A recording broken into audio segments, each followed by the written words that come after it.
Hello friends, તો બાળકોના lunch box માટે એકદમ હેલ્ધી સેન્ડવિચની રેસીપી તેની માટે અહીંયા હાફ કપ મગની મોગર જે દાળ આવે તેને 4 થી 5 કલાક માટે પલાળીને રાખવાની. ત્યાર પછી તેની અંદર 3 લીલા મરચાં, 1 ઇંચ આદુનો ટુકડો,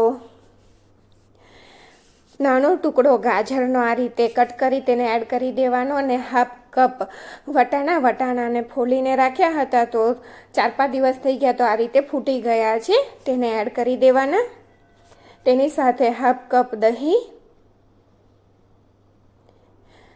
અહીંયા પહેલાં પીસી જોવાનું અને પાણીની જરૂર લાગે તો જ પાણી એડ કરવાનું છે, નહીંતર પાણી એડ નહીં કરવાનું. અને થોડા ધાણા એડ કરી દેવાના. અહીંયા 1/4 કપથી થોડા ઉપર ધાણા એડ કરી દીધા અને બધી વસ્તુને સારી રીતે આપણે પીસીને તૈયાર કરી દેવાની. તો અહીંયા જો સરખું પીસાયું નથી તો આપણે થોડુંક 2 ટેબલસ્પૂન જેટલું પાણી એડ કરી અને તેને ફરીથી પીસી લઈશું. 2 ટેબલસ્પૂન ઉપર એટલે કે 1/4 કપ જેટલું પાણી એડ કર્યું છે.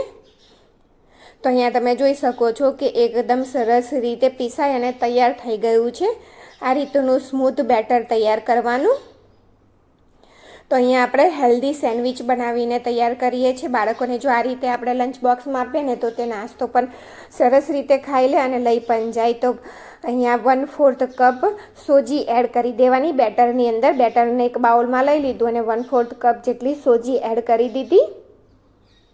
તેને સેટ થવા માટે 10 મિનિટ માટે રાખી દેવાનું. અને અહીંયા 1/4 કપ શિમલા મિર્ચ, 1/4 કપ ડુંગળી અને ગાજર એ થોડું વધારે તેનાથી લીધું છે.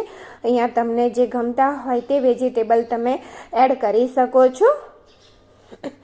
તો તેને સ્ટફિંગ આપણે તેની અંદર સ્ટફિંગ ભરીશું સેન્ડવિચમાં. તેની માટે આ બધી વસ્તુ એક બાઉલમાં એડ કરી દઈ અને તેમાં થોડા મસાલા પણ એડ કરી દઈશું.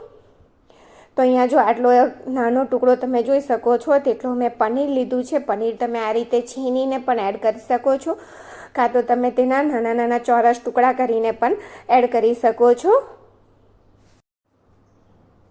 તો અહીંયા હાફ ટીસ્પૂન ચાટ મસાલો ચટપટો ટેસ્ટ આવે તેટલા માટે એડ કરવાનો. 1/4 ટીસ્પૂન ચીલી ફ્લેક્સ, તીખાશ જોવે તમે તો વધારે એડ કરી શકો છો. હાફ ટીસ્પૂન ઓરેગાનો એડ કર્યા, સ્વાદ પ્રમાણે મીઠું અને 1/4 ટીસ્પૂન કાળા મરીનો પાવડર અને આ મીઠું એડ કર્યું.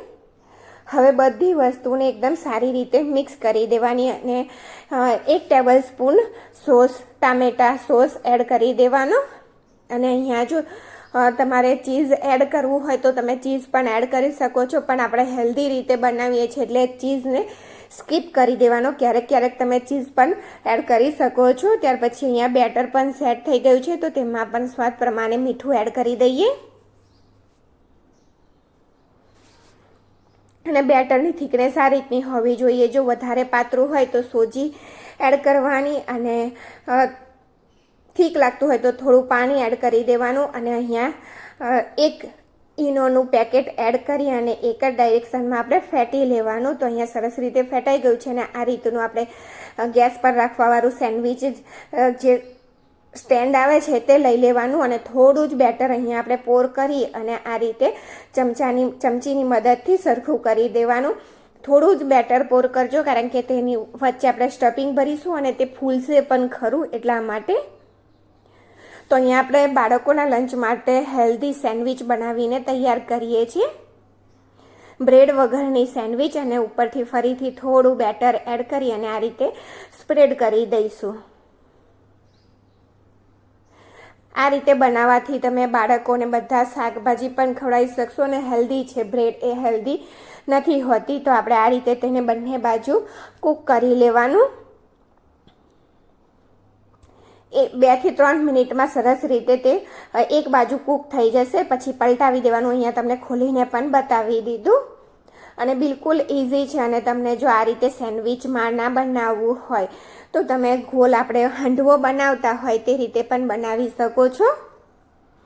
તો જો તમે જોઈ શકો છો કે કેટલો હેલ્ધી અને સેન્ડવિચ હેલ્ધી નાસ્તો. તો રેસીપી ગમે ને તો ચેનલને લાઈક, શેર અને સબસ્ક્રાઈબ જરૂરથી કરજો. Thank you for watching.